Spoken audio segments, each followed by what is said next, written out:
segi isi yang lebih dalam, ya pasal 1 ayat 18 sampai pasal 3 ayat yang keempat, ya, yaitu Injil dan orang cendekiawan, ya.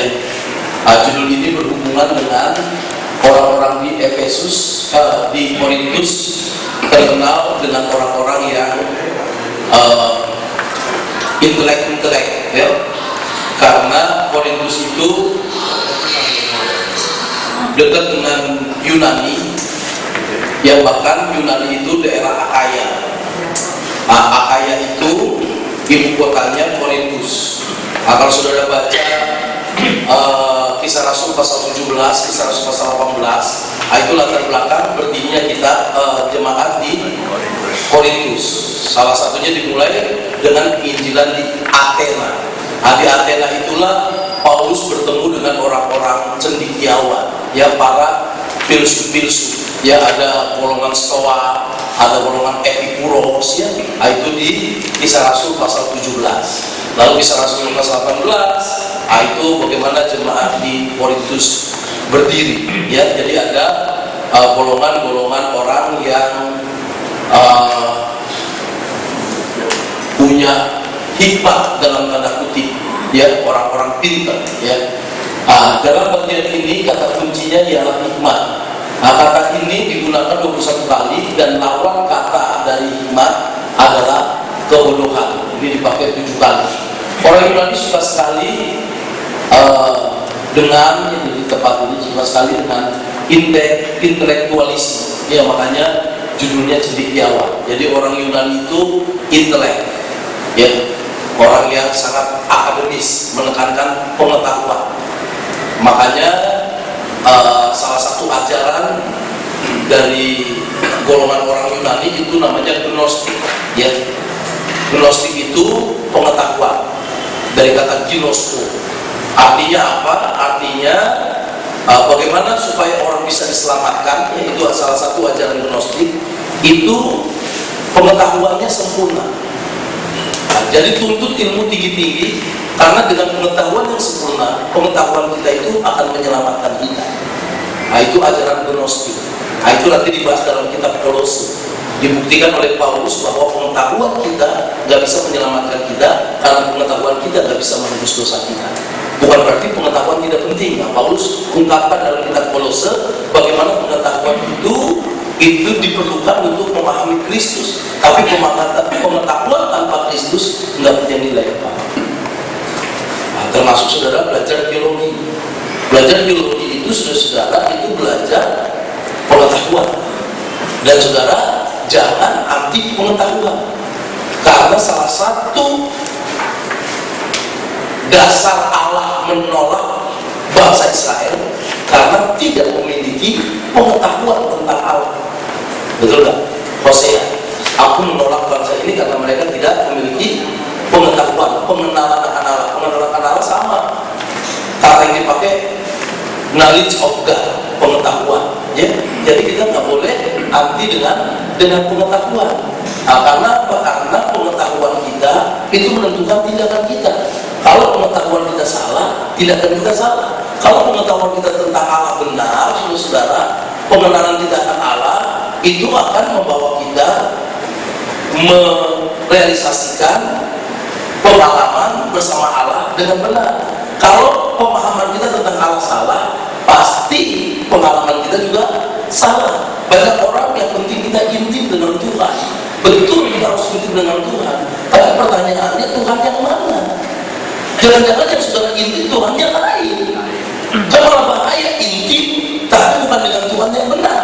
Kenapa? Karena pengetahuan tentang Tuhannya salah. Jadi dia intim memang, tapi intimnya bukan dengan Tuhan yang dijelaskan Alkitab. Iya. Bahaya kok. Iya, jadi kebatinan. Kebatinan itu intim, saudara. Luar biasa bicara kebatinan. Tapi dengan siapa dia intimnya? Harus dengan Allah pencipta langit bumi laut dan segala isinya. Pertanyaannya, siapa itu Allah pencipta langit bumi laut dan segala isinya? Kita bisa kenal dia hanya di dalam Yesus. Orang nggak akan pernah mengenal Allah tanpa Yesus.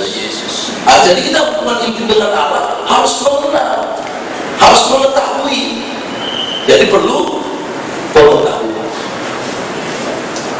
Enggak ada yang kelihatannya saudara masih penekanan pengalaman.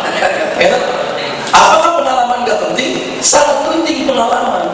Tapi pengalaman ditentukan oleh pengetahuan. Saudara kesini gak punya pengetahuan sesat. Iya, gak tahu pengetahuan. Jalan Raja Wali itu di mana? Ancer-ancernya kan sudah tanya, ancer-ancernya di mana? Saudara bilang itu dekat Biyung, kan kacau. Biyung sekarang mana? Ya, apa? Ya pokoknya Biyung lah. Itu kan pengetahuan salah. Pengalamannya jadi salah nggak? Salah. Jadi saudara, Allah kasih buku pengetahuan pada kita. Apa itu Alkitab? Itu buku manualnya tentang siapa dia.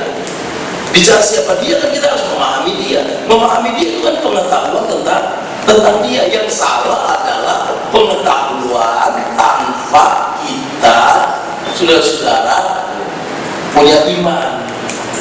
Jadi nomor satu rasio. Itu yang salah. Mengandalkan rasio, mengandalkan akal, itu yang salah. Bukan berarti akal gak penting. Nah, jangan salah lagi. Akal itu penting, tapi akal harus tunduk kepada iman. Jangan berkata bahwa yang penting iman. Saudara satu dengan iman, nggak perlu akal. Salah nggak? Salah. Kalau saudara pakai iman, saudara makan harus pakai akal, bukan pakai iman. Saudara kalau makan pakai iman,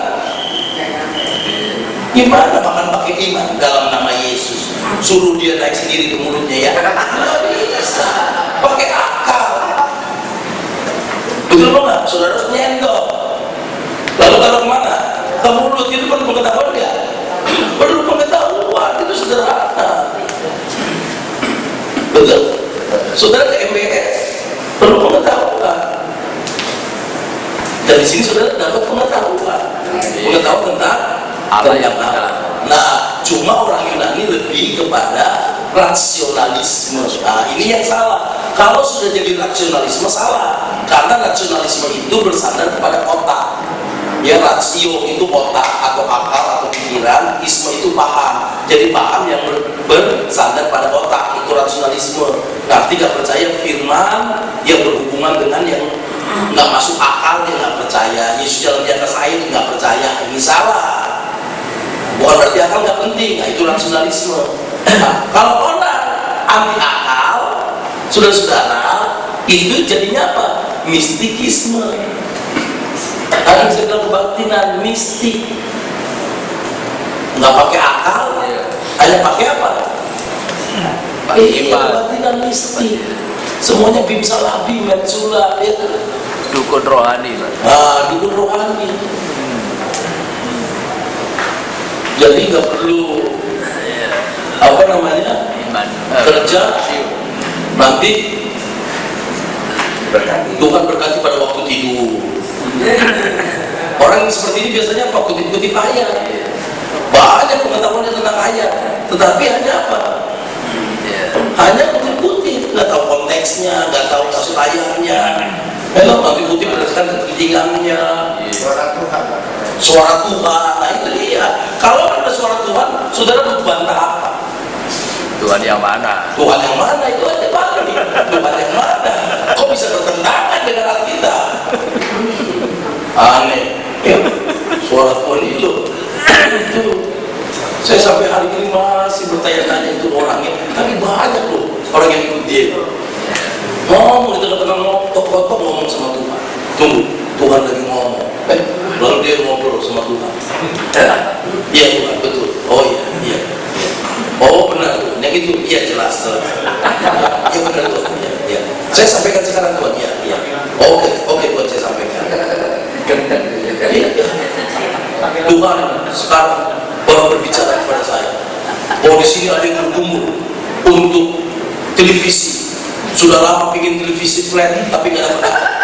Hari ini Tuhan ngomong, kamu dapat. Ada orangnya, bareng nunjuk, jadi dalam ke belakang, ibu orang, betul Pak, waduh ibunya nangis. Lalu dia khotbah lagi, sebentar Tuhan lagi ngomong lagi, iya Tuhan, iya. Oh kurang jelas tuh. Oh begitu, iya, begitu, iya, jelas, iya Tuhan, saya sampaikan Tuhan, saya sampaikan. Yang kedua, sekarang ada orang lagi bergumul untuk handphone BlackBerry, tapi gak dapat. Tuhan ngomong sama saya barusan, hari ini engkau dapat. Siapa orangnya yang mau main keyboard? Wah, dia tepuk tangan yang main keyboard. Saudara-saudara ini sandiwara semua. Munafik betul. Nggak usah kasih TV orang. Kalau mau kasih orang handphone, nggak usah pakai suara Tuhan. Ya, iya kan dia tahu orang kita lagi bergumul apa pakai suara Tuhan segala, saudara menghina. Ya, Tuhan. Iya, sudah jawab. Nanti bahayanya apa? Bahayanya saudara-saudara, orang kalau nggak dengar suara Tuhan merasa aduh, aku itu jauh sekali. Orang itu kok dekat sekali sampai bisa ngobrol-ngobrol sama Tuhan. Nah, betul. ini yang berarti satu kebatilan, mistikisme. Yang satu rasionalisme. Inilah orang-orang komunitas rasionalisme. Nah, di dalam berkristenan juga ada rasionalisme. Ya, nah, kalau itu nggak boleh ya. Nah, orang Yunani suka sekali sama ini dia, rasionalisme itu sama dengan intelektualisme dan sekolah-sekolah filsafat. Rupanya perpecahan dalam jemaat ikut pola ahli-ahli filsafat Yunani. Ialah setiap anggota mengikuti pemimpin yang ia sukai. Rupanya mereka telah menyamakan Injil dengan filsafat mereka. Jadi nanti ada golongan siapa aja? Apolos, ada golongan siapa lagi? Paulus, ada golongan siapa lagi? Golongan Kristus. Kefas, ada golongan siapa lagi? Kristus. Nah, ini 4 golongan. Nah, yang Kristus ini, saudara pikir golongan yang betul, tidak, golongan yang merasa paling rohani, yang paling benar, menganggap aku golongan Kristus. Yang satu, nah ini ikut filsafat. Siapa orang-orang yang dia sukai? Ya. Terjadilah perpecahan di situ. Kebodohan Injil pasal 1 ayat 18 sampai pasal 25. Nanti ia akan menjelaskan bahwa Injil itu sungguh hikmat, tetapi sekarang dia mau jelaskan kebodohannya. Nah, nanti setelah ini dia bahas bagaimana Injil itu adalah hikmat ilahi. Nah, tapi sekarang dia bahas kebodohannya. Artinya apa? Artinya dia ingin menyadarkan orang-orang di Korintus nggak akan bisa menerima Injil kalau hanya pakai otak mereka sendiri. Nah, karena itu orang yang diselamatkan adalah orang yang bodoh. Artinya bodoh itu bukan on, bukan nggak pakai otak. Artinya bodoh itu dia tidak memakai akalnya untuk mengerti firman, tidak pakai konsepnya sendiri. Ini yang dimaksud nanti ya. Nah, kita baca ayat 18 sampai 25 kebodohan dari beritanya. Ya. Jadi kemudian Injil itu ada 3 nanti dibahas. Kebodohan dari beritanya, kebodohan dari penerimanya, kebodohan dari pemberitanya. Ya. Kita baca sama-sama 2, 3. Sebab pemberitaan tentang salib memang adalah kebodohan bagi mereka yang akan binasa, tetapi bagi kita yang diselamatkan pemberitaan itu adalah kekuatan Allah. Karena ada tertulis, aku akan membinasakan hikmat orang-orang berhikmat dan kearifan orang-orang bijak akan kulenyapkan. Di manakah orang yang berhikmat? Di manakah ahli Taurat? Di manakah pembantah dari dunia ini? Bukankah Allah telah membuat hikmatnya ini menjadi kebodohan? Oleh karena dunia dalam hikmat Allah tidak mengenal Allah oleh hikmatnya, maka Allah berkenan menyelamatkan mereka yang percaya oleh kebodohan pemberitaan Injil. Orang-orang Yahudi menghendaki tanda dan orang-orang Yunani mencari hikmat, tetapi kami memberitakan Kristus yang disalibkan. Untuk orang-orang Yahudi suatu baru sandungan, dan untuk orang-orang bukan Yahudi suatu kebodohan. Tetapi untuk mereka yang dipanggil, baik orang Yahudi maupun orang bukan Yahudi, Kristus adalah kekuatan Allah dan hikmat Allah. Sebab yang bodoh dari Allah lebih besar hikmatnya daripada manusia, dan yang lemah dari Allah lebih kuat daripada manusia. Sulit dipahami bukan? Oh, ya ini ya. Nah, kita lihat kebodohan Injil berpusat pada isinya. Ya, ini kebodohan beritanya, isinya yaitu salib. Ayat 18. Ada 2 evaluasi mengenai pemberitaan salib. Satu, kebodohan atau ketolongan bagi mereka yang menuju kebinasaan. Kenapa pertolongan bagi mereka yang menuju kebinasaan? Karena salib itu bagi orang yang binasa kan ditolak. Kenapa ditolak? Karena itu kebodohan. Kenapa kebodohan? Bagaimana mungkin menyelamatkan orang melalui kematian? Bodoh apa ya? Bodoh. Saudara percaya orang yang menyelamatkan itu mati? Katanya bangkit. Orang Yunani kan percaya kebangkitan, jangan lupa. Jadi percaya kepada berita keselamatan melalui salib itu kebodohan. Nah, sehingga mereka binasa. Tetapi kekuatan atau berhasil menyelamatkan bagi mereka yang sedang diselamatkan. Jadi orang yang diselamatkan, Injil merupakan kekuatan. Kenapa kekuatan? Karena Injil itu menyelamatkan dia. Karena dia percaya Yesus mati menebus dosa, sehingga bagi orang yang berhikmat, artinya gak pakai hikmat duniawi, pakai hikmat Allah, dia menerima Injil, sehingga Injil menyelamatkannya. Nah, bagi orang yang binasa itu kebodohan. Kenapa kebodohan? Karena dia gak mau menerima. Kenapa dia gak mau menerima?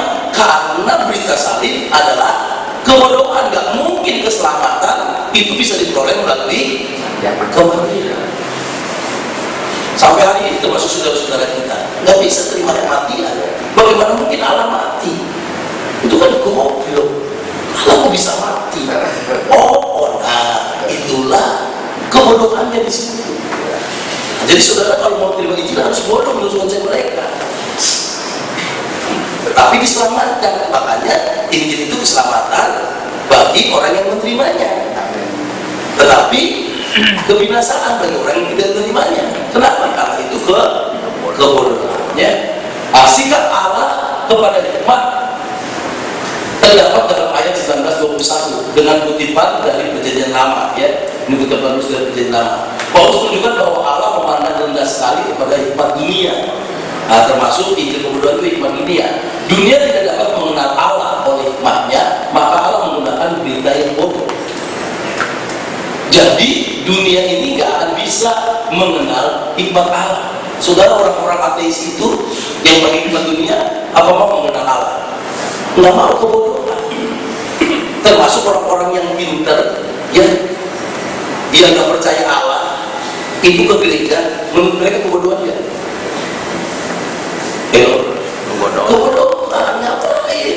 Ke gereja kasih persembahan lagi, nyanyi-nyanyi lagi, belum dibohongin.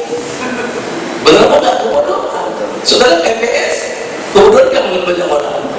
Bodohan, iya mau dengar dari pendeta pendek gendut satu itu ya. Iya ngapain itu? Udah dengar, bayar lagi. Iya, bodoh enggak? Kebodohan apa? Karena pahit dunia. Ada goblok Pak. Goblok Pak. Kalau pakai hikmat dunia, lebih baik kan nonton TV, minum Coca-Cola di rumah enak, puncak-puncak kaki, bercanda sama istri jalan. Ngapain? 3 jam, jam 7 belum jam 10 udah ngantuk. Apalagi usia seperti Pak Tanto sudah kepala 6 lewat, betul nggak? Ngapain duduk-duduk kan? Bin, kan orang pikir banyak itu kepala bin saya senang. Semakin banyak kepala 6 atau kepala 7 saya makin senang. Kenapa? Pasti banyak orang goblok itu orang-orang. Pasti, entah itu anaknya, entah itu anaknya, entah itu cucunya, entah itu mantunya, pasti dia ngomong. Dan ngapain dari Pasuruan jauh-jauh goblok gitu, bener nggak? Nggak ada kerjaan, ya kan? Sama ke gereja, ya. Iya, dulu saya waktu pelayanan, saudara-saudara, wah orang tua saya itu, wah, goblok kamu itu, mau jadi pendeta lagi, makan apa? Goblok pakai otak. Sekarang saya jadi pendeta, baru dia sadar dia bertobat, ya. Iya, sekarang keluarga saya segala macam kalau punya masalah ke saya. Iya, dibalik sama Tuhan, punya persoalan apa pasti ke saya. Nah, sebenarnya saya mau ngomong dulu katanya goblok. Kenapa mereka bilang goblok? Karena pakai hikmat dunia. Jadi maksudnya ini yang dimaksud Paulus. Jadi sedang menjelaskan supaya orang-orang yang menerima Injil itu tidak jadi bimbang, tapi semakin kuat. Kenapa? Karena memang banyak orang yang nggak terima Injil. Kenapa? Karena itu kebodohan bagi mereka. Jadi bagi saudara yang terima Injil itu bukan kebodohan, tapi kekuatan karena menyelamatkan kita. Bagi mereka kebodohan karena lihat Yesus yang disalib itu bisa menyelamatkan, itu pikir. Nah, jadi hikmat dunianya yang membuat mereka menolak, menganggap itu kebodohan. Ya, dunia tidak dapat mengenal Allah oleh hikmatnya, maka Allah menggunakan berita yang bodoh, ya, supaya tambah jelas, saudara, bahwa orang itu kalau mau mengenal Allah nggak boleh pakai hikmat dunia, itu maksudnya. Jadi dia pakai berita yang bodoh menurut dunia, supaya kalau orang yang sungguh-sungguh percaya bukan karena hikmat dunia, tapi karena hikmat Allah. Termasuk saudara dan saya, kalau pakai hikmat dunia nggak ada orang yang bisa percaya Tuhan. Kalau sudah juga pakai hikmat dunia nggak mungkin ikut MBS. Benar? Iya, salah. Logika. Iya, itu hikmat dunia. Logika itu hikmat dunia. Pakai akal, hikmat dunia.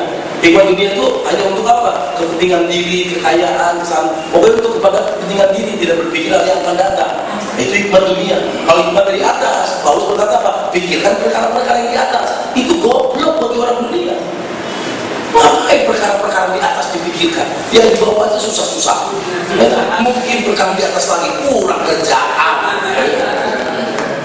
Padahal membuat kita damai, sukacita ketika berpikir perkara di atas. Karena perkara di bawah ini akan kita tinggal.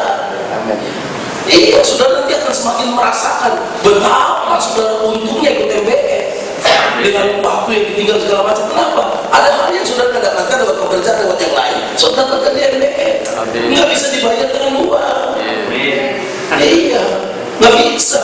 Termasuk saya, kesempatan saya mengajar ini, saudara. Waduh, ini berkat bagi saya, bisa makan sampah.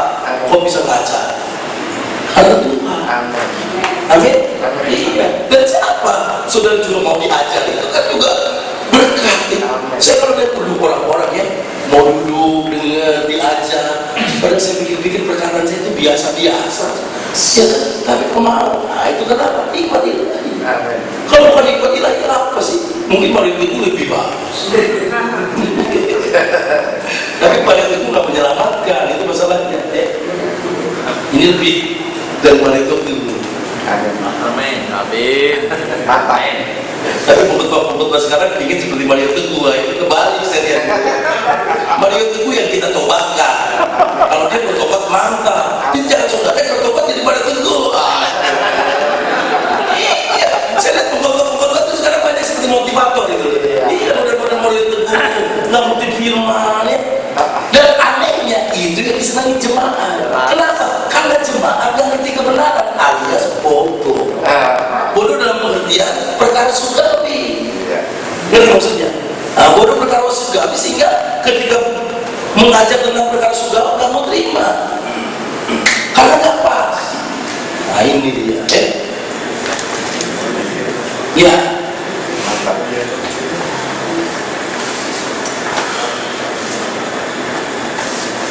Ya, dari ayat yang ke-22 sampai 25 inti Injil itu dinyatakan, yaitu tentang Yesus yang mati, Yesus disalib. Itu hikmat ilahi yang bertentangan dengan hikmat dunia. Termasuk murid-muridnya pun gak bisa memahami bagaimana Yesus itu datang dalam dunia ini untuk mati. Ketika Yesus berkata kepada murid-murid bahwa dia akan ke Yerusalem menyerahkan diri, apa kata Petrus? Iya, mau mati. Iya, sekali-kali itu tidak terjadi pada diri. Nah, itu kenapa? Hikmat dunia. Dia berpikir Yesus itu jadi raja yang akan membuat mereka bebas. jadi staff-staffnya, ya kan? Nah, ini mau mati, kan goblok banget. Makanya dia bilang apa? Sekali-kali itu tidak terjadi. Kalau Yesus berkata apa? Anjara iblis. Apakah Petrus iblis? Pikirannya itu, pendapatnya itu, yang nggak mau Yesus mati. Kenapa? Karena itu kebodohan dalam pikirannya. Jadi Yesus mati itu saudara-saudara, kebodohan bagi Petrus. Kenapa? Karena berdasarkan pikiran iblis. Tapi rencana Allah harus dia mati.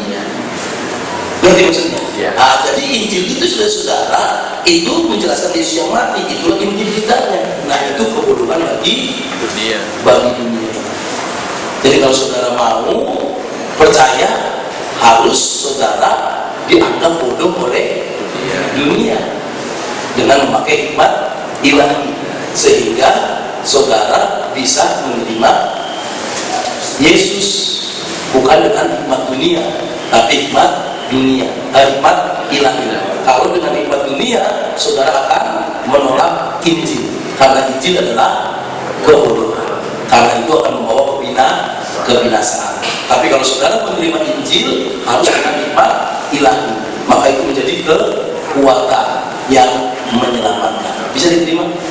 Ya, itu dia ayat 22 sampai 25. 26 sampai 31 kebodohan para pemberita itu. Jadi kebodohan bukan hanya isi Injilnya, sekarang ia memberitakannya.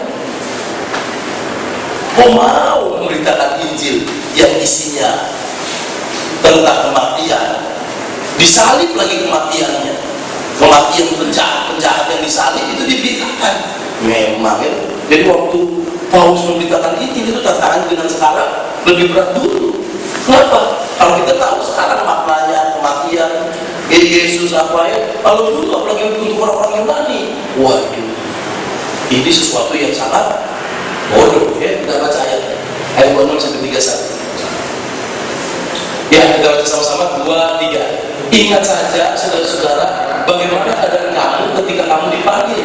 Menurut ukuran manusia, tidak banyak orang yang bijak, tidak banyak orang yang berpengaruh, tidak banyak orang-orang yang terpandang. Tetapi apa yang bodoh bagi dunia dipilih Allah untuk memalukan orang-orang yang berhikmat, dan apa yang lemah bagi dunia dipilih Allah untuk memalukan apa yang kuat, dan apa yang tidak terpandang dan yang hina bagi dunia dipilih Allah, bahkan apa yang tidak berarti dipilih Allah untuk meniadakan apa yang berarti, supaya jangan ada seorang manusia pun yang memegahkan diri di hadapan Allah, tetapi oleh Dia kamu berada dalam Kristus Yesus, yang oleh Allah telah menjadi hikmat bagi kita. Ia membenarkan dan menguduskan dan menebus kita. Karena itu seperti ada tertulis, barang siapa yang bermegah, hendaklah ia bermegah di dalam Tuhan. Jadi saudara lihat bahwa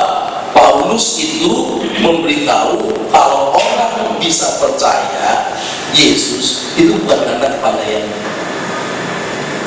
Makanya nggak banyak di antara orang-orang yang pandai justru yang dipilih Allah untuk memalukan dunia ini, supaya dunia ini tidak berpikir seperti pikiran orang dunia pada umumnya yang menolak Injil, tetapi dengan orang-orang yang biasa yang dipilih oleh Allah untuk memalukan orang-orang yang merasa pintar, termasuk Paulus, termasuk dirinya. Supaya apa? Supaya ketika kita dipakai oleh Tuhan, tidak ada di antara kita yang merasa siapa dulu. Kita nggak bisa berpegang. Kalau kita berpegang, karena Dia. Kenapa? Karena pada dasarnya kita nggak ada apa-apanya. Nah, jadi kalau orang dipilih Allah, dipakai Tuhan merasa karena dia mampu, karena pintar, dia bisa berpegang. Amin. Ya. Nah, jadi Injil dapat dianggap bodoh berdasarkan siapa-siapa yang menerima Injil itu, ya, menerima berita. Paulus minta agar mereka memeriksa daftar anggota gereja. Artinya orang-orang Korintus tidak ada yang cendekiawan, pemimpin negara atau orang bangsawan di antaranya. Kenyataan hal ini sesuai dengan perkataan Tuhan Yesus. Tuhan Yesus tidak memilih orang-orang yang pandai-pandai. Lalu murid-muridnya saudara lihat, nelayan, ya, banyakkan orang-orang biasa. Kalau orang-orang luar biasa, akhirnya yang dipilih Yesus, itu biasa bisa memenangkan raja.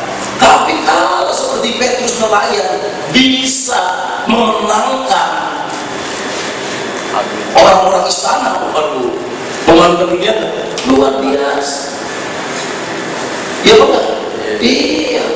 Coba kita baca Matius Matius 11 ayat 25. Iya saudara.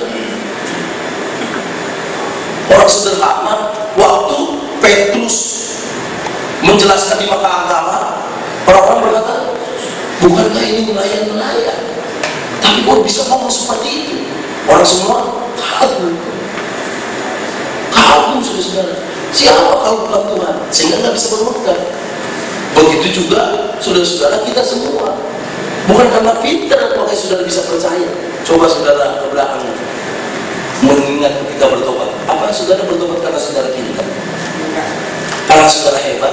Enggak. Tapi karena merasa kita bodoh. Karena kita merasa nggak ada apa-apanya, makanya kita bertobat. Selama saudara merasa pintar, merasa hebat, nggak berdosa, nggak mungkin saudara percaya itu. Jadi ini yang kedua tadi beritanya, yang pertama beritanya, yang kedua penerima berita itu, jemaat, saudara dan saya. Menurut dunia bodoh. Paulus kasih tahu memang di antara saudara nggak ada yang paling hebat. Saudara itu memang bertobat itu karena apa? Karena merasa nggak ada apa-apa, karena merasa bodoh. Karena kalau saudara merasa pintar, merasa hebat, nggak pernah mungkin saudara bertobat. Iya. Betul nggak? Betul. Iya. 11. Karena ada tuh ya.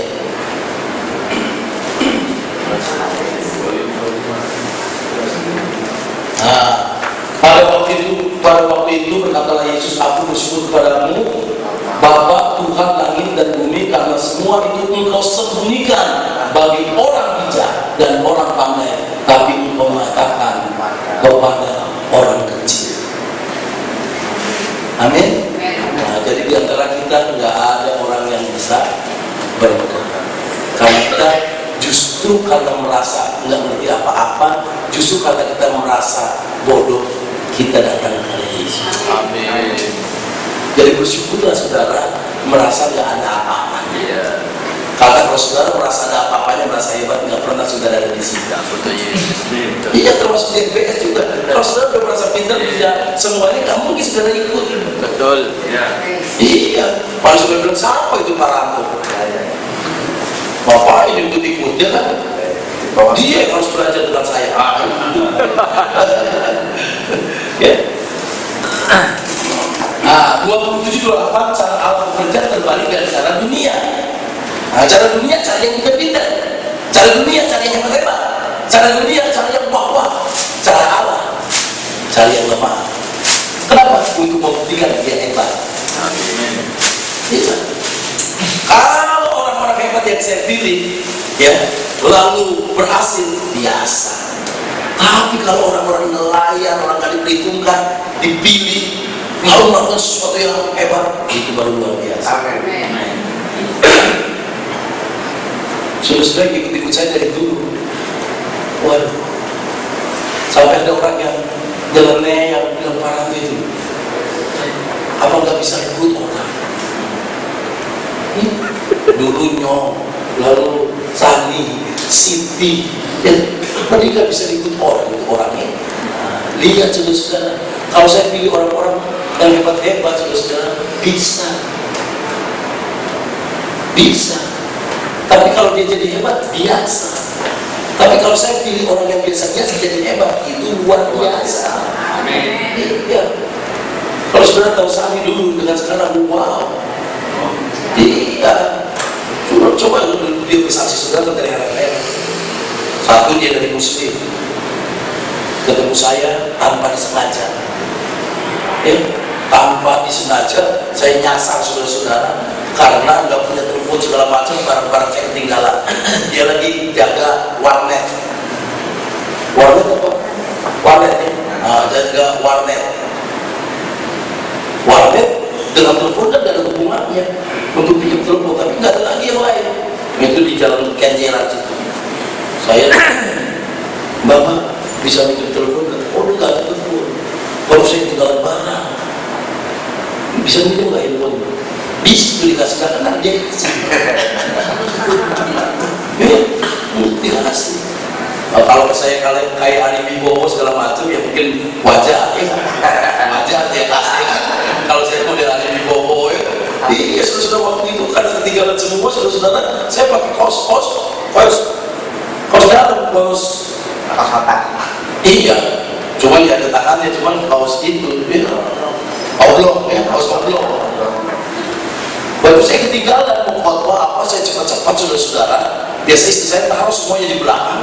Jadi saya waktu pas mau sampai tempat, pas belokan kiri gitu, saya khotbahnya di Kapasari, saudara-saudara itu tinggal lurus. Saya lihat nggak ada baju saya. Saya turun nggak ada, saya cari telepon saya nggak ada. Alkitab saya juga nggak ada, walaupun kita harus sama istri saya ya. Mau telepon nggak ada semua, ya mampir ketemu dia. Langsung dikasih telepon, dia antar. Ya kan, habis itu saya terima kasih. Pulang dari pelayanan saya telepon dia. Telepon tak injil. Waktu saya suruh datang ke gereja bertobat ikut MPS, masih gawat saudara, gawat dalam banyak hal ya. Iya bisa sekarang begini, kalau masih ada sisa-sisa sedikit. Iya luar biasa saudara. Ya, apalagi nyok itu dulu narkoba pernah bunuh orang, sekarang mahasiswa teologi ya. Jadi harus lihat. Mungkin orang anggap nggak bisa dipakai. Justru orang yang pikir nggak bisa dipakai, kalau Tuhan percayakan jadi dipakai, justru luar biasa. Nah, ini dia cara yang Paulus ungkapkan di sini, cara Allah bekerja terbalik dengan dunia. Bukan berarti saudara nggak boleh cari orang-orang hebat, bukan itu, bukan. Ya, tetapi itu biasa. Ya, itu biasa. Tapi kalau kita bisa mengubah orang yang biasa-biasa jadi luar biasa. Amin. Dahsyat ya. Ayat 29-31 alasannya agar manusia tidak dapat memegahkan diri. Allah menguji kesombongan. Allah selalu menentang kesombongan. Karena ketika orang sombong itu awal kehancuran. Kecompakan itu awal kehancuran rakyat. Karena tidak ada di antara kita yang hebat ya. Jadi saudara jangan pernah lupa, ketika kita sombong, sebenarnya kita sedang menggeser Allah. Kita merasa bahwa kita bisa. Dan biasanya kalau orang merasa bisa, dia nggak perlu berdoa. Makanya orang yang nggak berdoa itu orang sombong, karena merasa bahwa dia sudah bisa. Orang yang berdoa itu lalu orang rendah hati. Doa dalam arti sesungguhnya. Tapi ada doa hanya kamuflase supaya kelihatan rohani, padahal isinya sombong sekali. Seperti doa orang Farisi ya, itu kan sombong pinggir-pinggir angkat tangan. Tuhan kami bersyukur tidak seperti mereka, tidak seperti pemungut cukai. Malah Tuhan tidak berkenan terhadap. Tapi orang-orang ini, saudara-saudara, siapa? Para pemungut cukai yang dianggap sampah masyarakat pada waktu itu, merasa dirinya tidak layak. Dia mengadapkan kepalanya pun tidak layak. Dia menepuk dadanya berkata, kami orang berdosa, kotor, ampun segala macam. Itu yang berkenan di hadapan. Amin. Ya, jadi jangan pernah sombong. Kalau saudara kaya lebih dari yang lain karena Tuhan. Pakai hal itu. Kalau saudara pintar, ya jangan lupa karena Tuhan. Ya. Dan jangan lupa juga pepatah dunia saja mengakui di atas langit ada langit, itu dunia. Jadi saudara, saya pada orang ada lagi. Nah ini juga perlu bagi saya, karena kita biasa pas ada puncak itu mulai ada rasa ya tadi ingat kan ini mulai umat dia ya. Dua, supaya di dalam Kristus saja orang dapat bermegah. Ya, kita belum bermegah hanya di dalam Kristus. Kristus adalah hikmat bagi kita. Bahasa 30 dalam terjemahan lama kata yang dipakai hikmat, kita tidak ada terjemahan lama ya. Nah, itu kata hikmat yang dipakai. Ya, kita akhiri di sini kebetulan si pemberitanya saudara ya. Nah, ini nanti saudara perhatikan ya, supaya tuntas ya, sedikit lagi aja. Kemalaman lepas keluar bisa ya 5 menit lagi. Sudah malam ya, terlanjur ya. Ini bahasa apa nih? Tadi itu Tergantung konteksnya. Gitu ya. Karena kalau jam 10 bagi mereka kurang sedikit sama lewat sedikit sama aja. Sudah malam Iya, nanti aja. Justru dalam pikiran saya, mereka jauh-jauh kalau nggak dapat banyak kan, kalau perjalanan aja 3 jam lebih ya kan, pulang balik ya kan. Iya. Tapi makin malam makin lancar.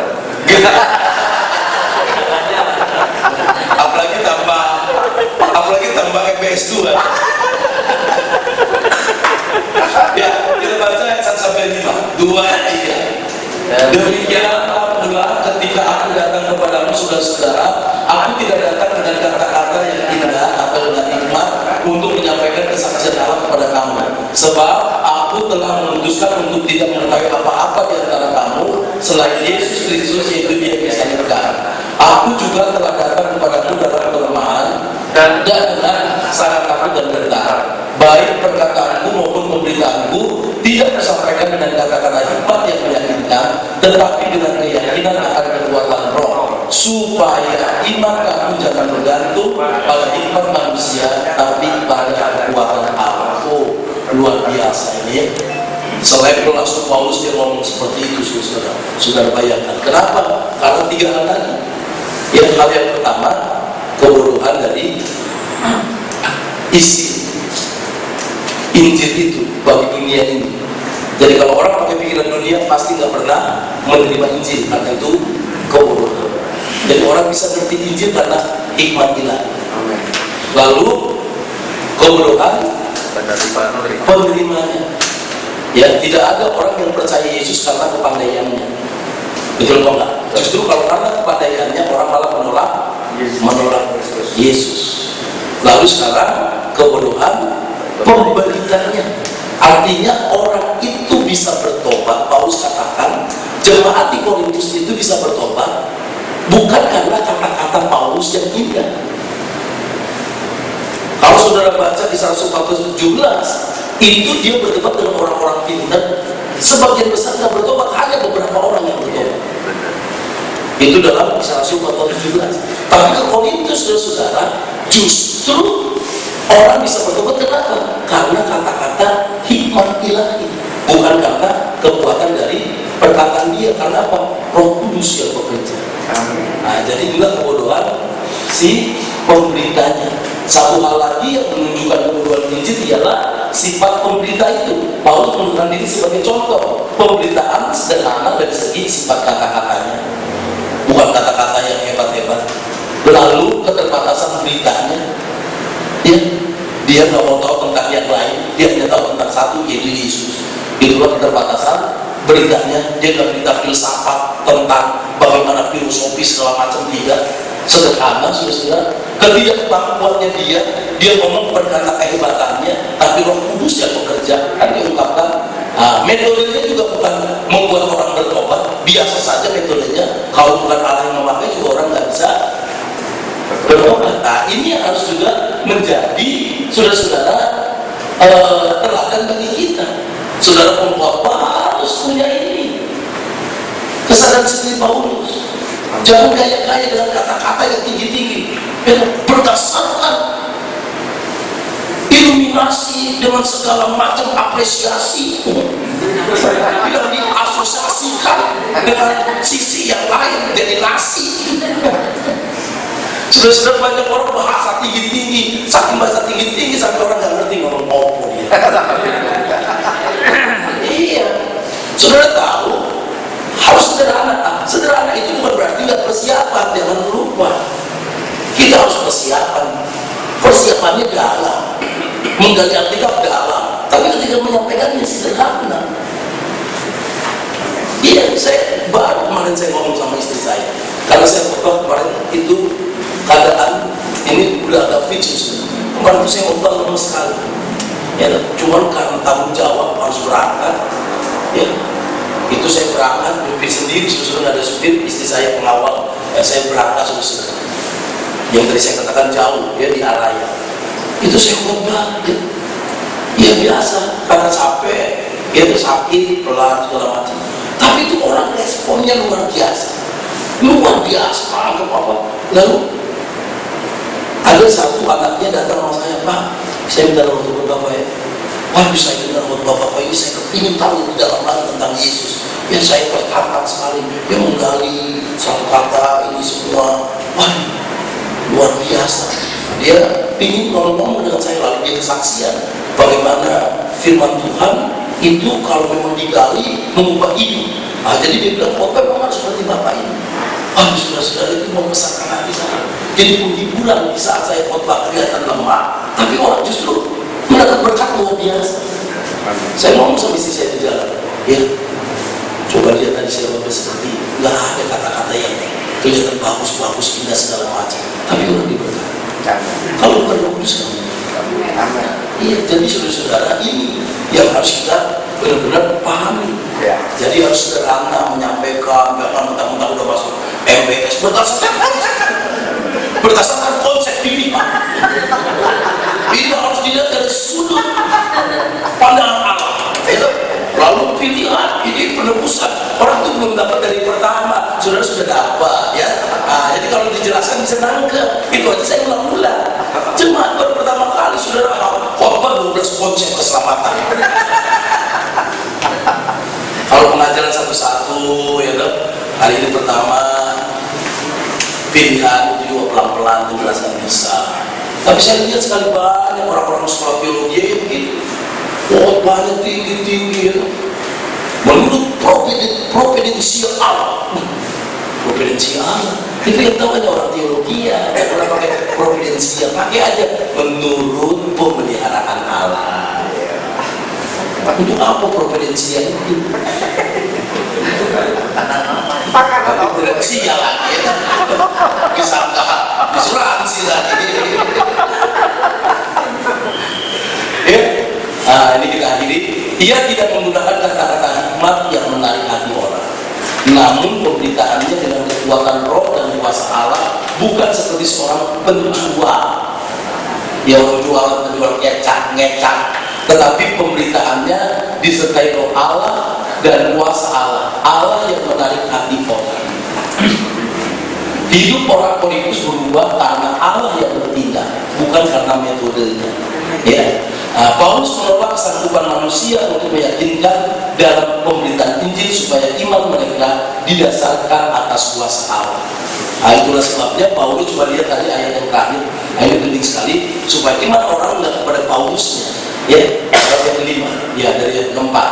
Baik perkataanku maupun pemberitaanku tidak kusampaikan dengan kata-kata hebat yang meyakinkan, tapi dengan keyakinan akan perkataan Roh Kudus. Tujuannya apa?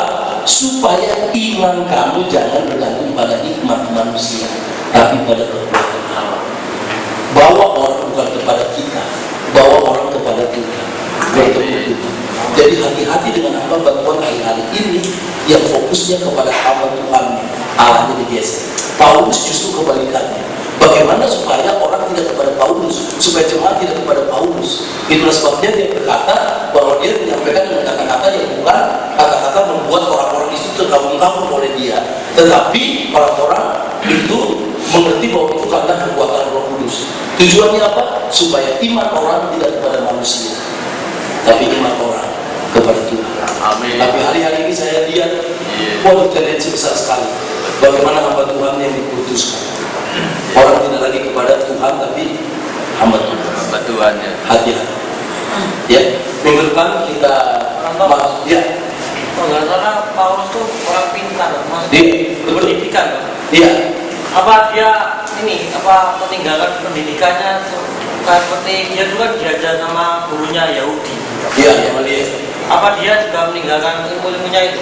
Dia tidak meninggalkan ilmu-ilmunya, tetapi dia menyadari bahwa kalau berdasarkan ilmu-ilmunya dia saja, itu orang nggak bisa bertobat.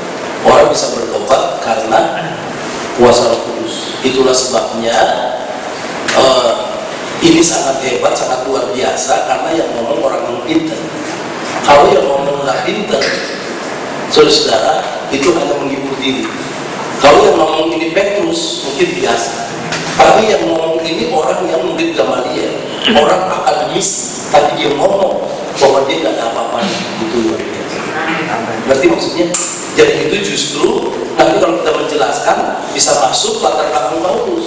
Paulus itu orang pintar, Paulus itu orang hebat, murid Gamaliel, dan pada waktu itu nggak sembarang orang bisa jadi murid Gamaliel. Orang-orang tertentu, orang-orang pintar. Tapi orang yang pintar bisa ngomong seperti ini, berarti luar biasa. Jadi kalau ada orang-orang sekarang itu sombong, saudara-saudara harus belajar ini. Ya Paulus saja ngomong seperti itu. Kalau ada hamba Tuhan berkata kalau bukan saya, teologi belajar sama saya, ya hati-hati. Ya kan?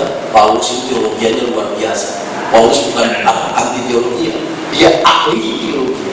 Tapi setelah dia bertobat, dia tidak membanggakan itu, bukan membuang. Jadi latar belakang dia dipakai oleh Tuhan untuk memenangkan orang-orang pintar. Tetapi dia berkata kepada orang-orang pintar juga di Korintus bahwa bukan karena kepintaran orang Korintus sehingga orang Korintus bertobat, justru karena mereka merasa tidak pintar, merasa mereka itu nggak bisa mengerti kebenaran firman Allah berdasarkan pikirannya, makanya mereka tidak memikirkan firman berdasarkan hikmat dunia, tapi berdasarkan hikmat Allah. Itulah kebodohan, sehingga mereka bisa menerima. Bisa jelas? Ya. Oke, jadi ini termasuk Paulus yang pintar, termasuk orang-orang itu juga banyak orang pintar. Nah, tetapi dia masuk lewat kebodohan. Karena kalau hanya pakai otak kita nggak akan bisa menerima ini. Ya.